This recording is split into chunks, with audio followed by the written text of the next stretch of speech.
la senadora Verónica Rodríguez Hernández del Partido Acción Nacional para presentar su voto particular hasta por 10 minutos y también el senador Manuel Rafael Huerta Ladrón de Guevara tiene registrado un voto particular.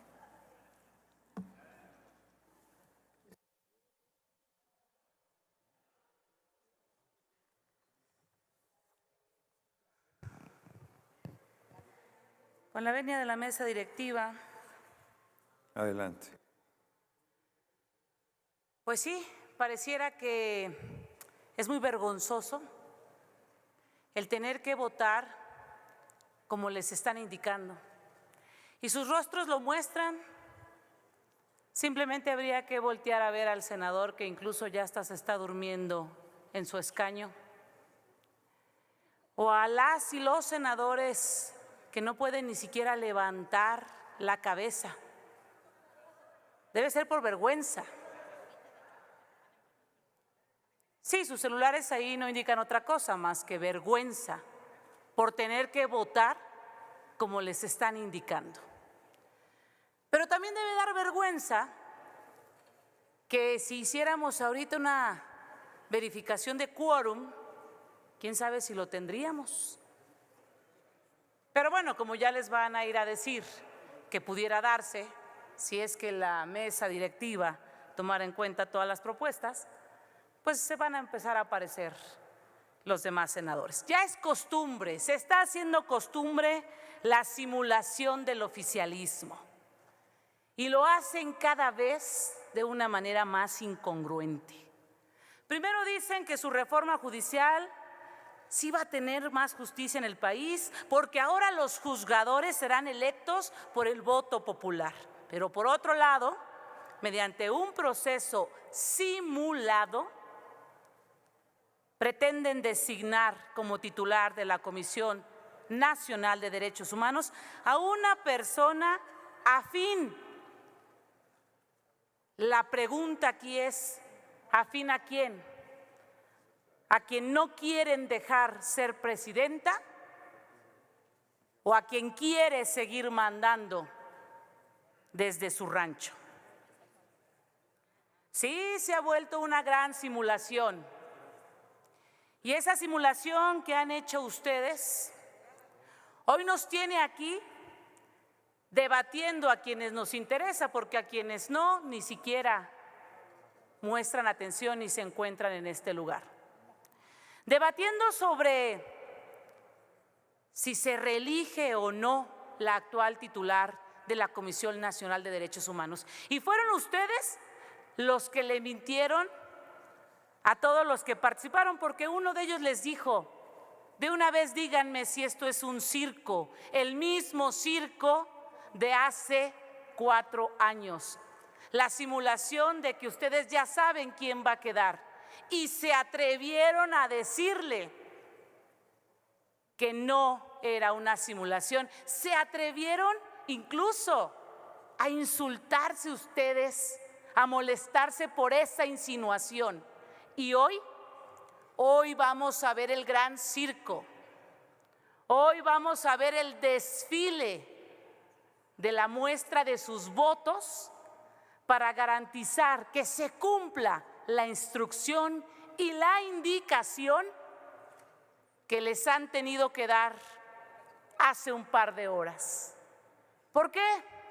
Porque tuvieron que esconderlos y tuvieron que llevarlos a una reunión para bajarles esa instrucción. De otra manera, habríamos iniciado este debate y esta votación a tiempo. Pero no fue así, y no fue así por ustedes.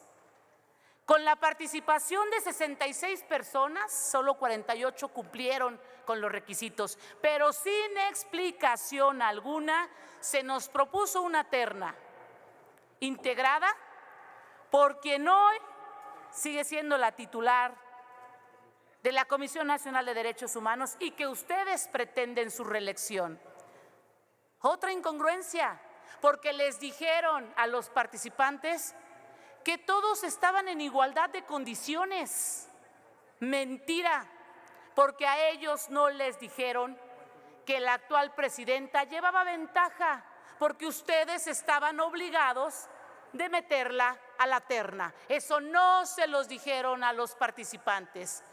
Trataron de engañarlos diciendo que había un piso parejo. Compañeras y compañeros, hoy se nos está proponiendo al perfil peor evaluado por las comisiones dictaminadoras.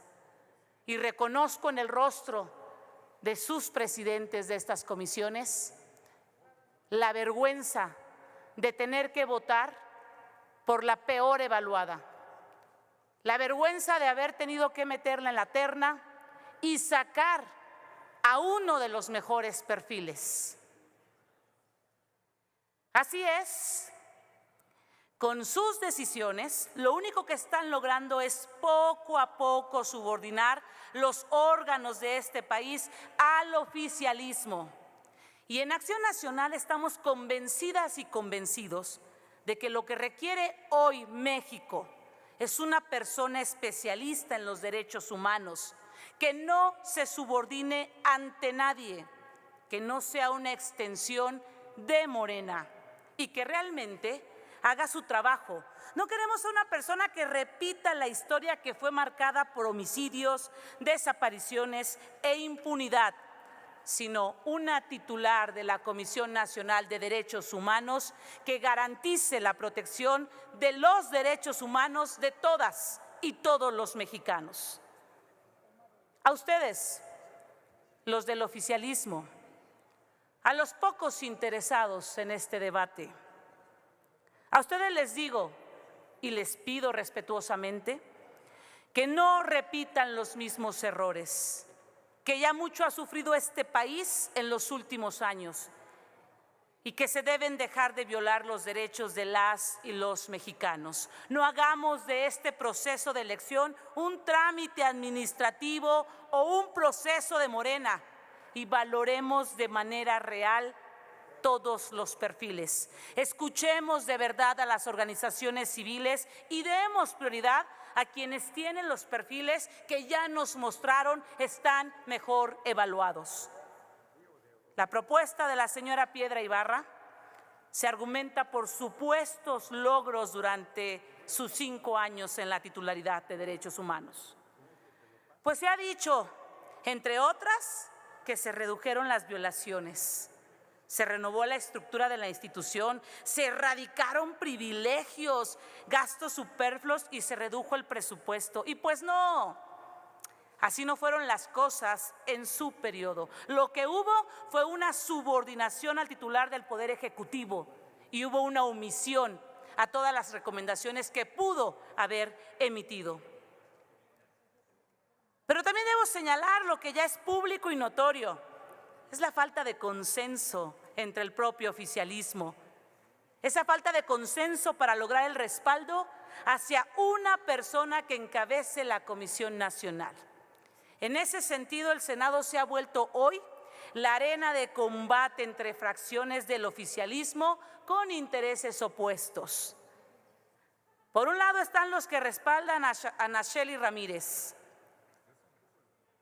la preferida de Claudia Sheinbaum. Por otro lado, los que respaldan a Paulina Hernández Díaz. Se dice la favorita del coordinador del grupo de Morena.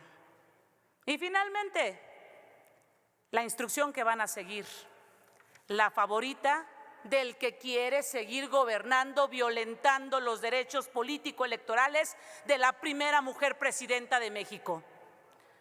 La autonomía de la Comisión Nacional de Derechos Humanos no debe estar en juego. México merece un país en el que los derechos humanos sean respetados, con una comisión verdaderamente autónoma, con perfiles que no necesariamente sean antagónicos, con una persona titular que sea capaz de criticar como de reconocer aciertos y sin duda con una persona sensible ante los problemas tan graves que atravesamos en nuestro país. Consideremos a los perfiles mejores evaluados. México merece respeto, ese que no nos damos entre nosotros aquí. México sí lo merece. Urge que se protejan los derechos humanos de las y los mexicanos con capacidad, con liderazgo y con compromiso. Es cuanto. Gracias, senadora